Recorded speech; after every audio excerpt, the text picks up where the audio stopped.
নমস্কার বন্ধুরা, শাশুড়ির হাতে রকমারি রান্নায় আপনাদের সবাইকে স্বাগত।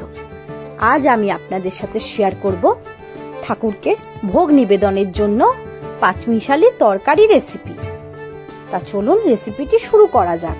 তার আগে বলে রাখি, সবাই কিন্তু ভিডিওটি প্রথম থেকে শেষ পর্যন্ত একটু দেখবেন প্লিজ। তা চলুন এবার রেসিপিটি শুরু করছি। প্রথমে গ্যাস অন করে কড়াই বসিয়ে দিয়েছি। কড়াই গরম হয়ে গেলে এর মধ্যে দিয়ে দিতে হবে সর্ষের তেল। এরপর তেলটা গরম হয়ে গেলে এর মধ্যে বেগুনের টুকরোগুলোকে দিয়ে দিতে হবে। বেগুনগুলোকে একটু হালকা লাল লাল করে ভেজে নিতে হবে। প্রথমেই বেগুনগুলোকে ভেজে নেওয়া হচ্ছে, কারণ প্রথমেই যদি সব সবজিগুলো একসাথে দেওয়া হয় তাহলে কিন্তু বেগুনগুলো একদমই গলে যাবে। এরপর এর মধ্যে দিয়ে দেওয়া হচ্ছে পটলের টুকরোগুলো।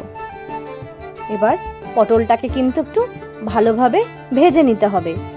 একটু নাড়িয়ে চাড়িয়ে কিছুটা সময়ের জন্য পটলটাকে ঢেকে নেব, পটলটা যাতে একটু নরম হয়ে যায়। কিছুটা পরে ঢাকা খুলে দিয়েছি। এবার পটলের টুকরোগুলোকে একটু হালকা লাল লাল করে ভেজেই কিন্তু তুলে নিতে হবে। লাল লাল করে ভাজা হয়ে গেছে, এরপর পটলগুলোকে তুলে নিচ্ছি।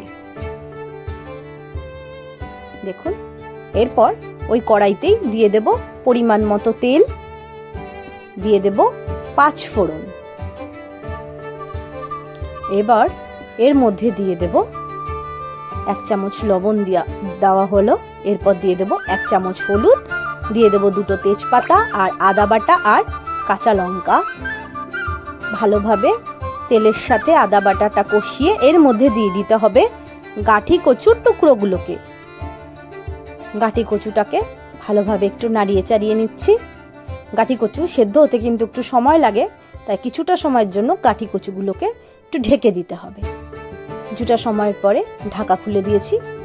এরপর এর মধ্যে দিয়ে দেব কুমড়োর টুকরো আর আলুর টুকরোগুলো।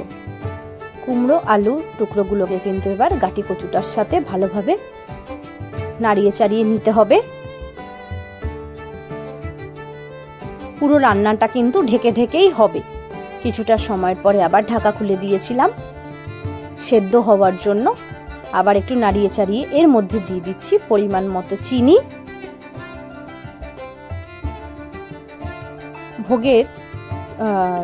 ভোগের যে নিরামিষ তরকারিটা একটু মিষ্টি মিষ্টি হয়।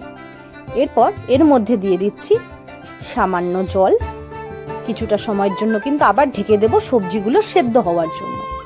প্রায় 10 মিনিট পরে ঢাকা খুলে দিয়েছিলাম। একটু দেখে নেব সবজিগুলো সেদ্ধ হলো কিনা। এখানে সবজি দেওয়া হয়েছিল আলু, পটল, বেগুন, গাঁঠি কচু আর কুমড়ো, একদম 5টা সবজি দেওয়া হয়েছিল। এরপর ভেজে রাখা বেগুন আর পটলের টুকরোগুলোকে দিয়ে কয়েকটা কাঁচা লঙ্কা দিয়ে কিছুটা সময়ের জন্য কিন্তু ঢেকে দিতে হবে। কিছুটা সময়ের পরে ঢাকা খুলে দিয়েছি। এরপর আবার একটু নাড়িয়ে চাড়িয়ে নিতে হবে। সবজিগুলো ভালোই সেদ্ধ হয়ে গেছে। একটু ভালোভাবে নাড়িয়ে চাড়িয়ে নিচ্ছি।